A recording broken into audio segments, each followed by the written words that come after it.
Okay, so I was just journaling here, and this idea came up, and the title for this video is Don't Color Within the Lines, right? I was under the false impression that in order to succeed, I had to play by the rules. And the rules that I was been conditioned into, for example, in regards to YouTube, in regards to these lines, these literal lines holding this video onto this YouTube screen, that I had to have a well-edited video, that I had to have a script, that I had to have fancy images to retain your attention. And the truth is, we so often live life in a very scripted and narrow way. And I've noticed this in others, especially those close to me, my family, right? Is wanting to be precise, wanting to be perfect. In doing so, you put on blinders. It's like, have you ever seen a horse with the blinders on, right? It prevents it from being scared. And it sticks to the step in front of it with this illusion of security and safety. And that's what society preaches, right? That you have to be free of fear. That you have to, not in the sense of being liberated from it, but to not feel it at all. When in reality, you have to go towards it. Not just fear, but in the way that you embody life, the way that you exist. We've been told, do this, then do this, then do this, right? But all those outliers that you're inspired by, that we put on posters and magazines and movie screens, they didn't follow the same path that everyone else took. They were able to harness who they are at their authentic core and amplify that, whether through technology, media, etc.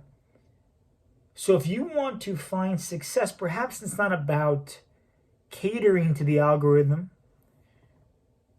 In the example of the YouTube video, perhaps it's not editing your video to perfection, but speaking without limitations, without imposed, whether by self or others, restraints. That's what art is, right? The people that have transcended the mediums have been willing to divert from the common path. They're able to play by the rules, and they're able to emulate the standard being set forth, and then go off and do their own thing, and then push it farther. And I'm not saying I'm some martyr trying to push the medium further, but I am trying to push my own knowledge of self further. And every bit of success, I'm looking back now, has come when I've abandoned what others have expected of me, right? When I've been direct in what I want. And being direct for me, let's use the example of talking to women, right? I remember going up to a girl a few months ago and being like, I find you attractive, I want to take you out. Clear as day. That was me. Like that's me. Right? There was no fluff, there was no false pretense, and of course there could be finesse, there can be iteration with these videos, with those approaches, with those interactions, with whatever example you want to use. But without action, there is no iteration. There is no second draft, third draft. There is no sculpting, right? So first you have to lay down the clay, and then you have to keep showing up and be willing to put it forward. And as you go, you keep putting it forward, you keep making videos, you keep releasing your art, your work, whatever that is, you keep picking up the weights, then you begin to hone it and learn. You begin to see the signposts and begin to understand more of what's required.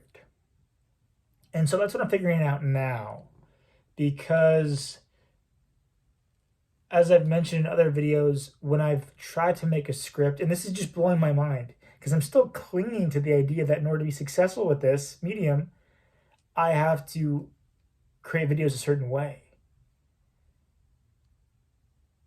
And that attachment to that is what I'm working through right now, letting go of that and being open to receiving all the positive feedback from you watching.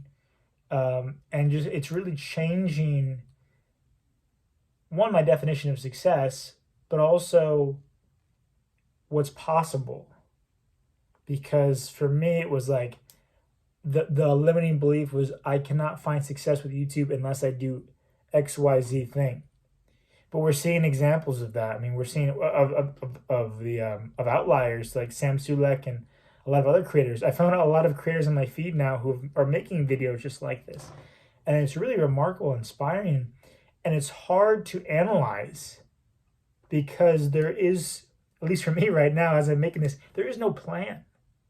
I mean, I would love to achieve success with this, and in many ways, there's been preparation for this through a lot of self-reflection and coaching I've done and books I've read and lessons I've learned through my life. But that was all done in the arena of life. And these videos are my way to transmute those lessons into hopefully wisdom for you to learn. I've struggled with adopting an identity of a philosopher, but all a philosopher is a lover of wisdom, right? And so we are all philosophers in that sense. If we choose to love wisdom, if we find ourselves enamored with and curious about acquiring it and transmuting both our pains and our experiences into lessons, right? And for a long time, writing has been the medium for me, and I'm still doing that. I mean, I'm writing right now, but video has been something I've been always drawn to. I would pull out my phone in high school and middle school. In elementary school, I had a little Vidster camera, like a little camcorder, and I would make skits up and stuff like that. And there was no attachment to a result. There was a inclination for the process. And so the reason I titled this video "Don't Color Within the Lines," because you won't know what direction you're headed in if you choose the path that others have laid out for you. Rather, let me rephrase that. You won't be following the path that you're destined to follow or lead or create if you stay on the path that others have set for you. That makes more sense. For a long time, I've glorified my suffering. It's been self-imposed, and I've been seeking some sort of salvation, like I will know the answer. And when I take this course, when I watch this video, when I learn this thing from this book, then I'll have the answers. But no, we have to act as our own salvation, as our own liberators from the limitations of our mind. And I've been getting a lot of people commenting Bible verses and a lot of comments about God. Like, that's not what I'm getting at. I don't know what your relationship is to that is for you to explore. I mean, in many ways, everything is spiritual, but I'm coming at it from the lens of you are the captain of your own destiny, right? You have to figure out where the lines are and where you want to sail. You have to forge your own path ahead. So I feel like this message has come to a conclusion. So I appreciate you watching this. This is very impromptu, unscripted. I'm stepping into an era, a saga of unscripted. And that seems like the direction that I meant to move into. So I'm learning how to surrender to that and accept that, embrace it, and use it to go forward further. So thank you for watching. If you enjoyed this video, please hit that like button and subscribe to the channel. And I'll see you in the next one. Peace.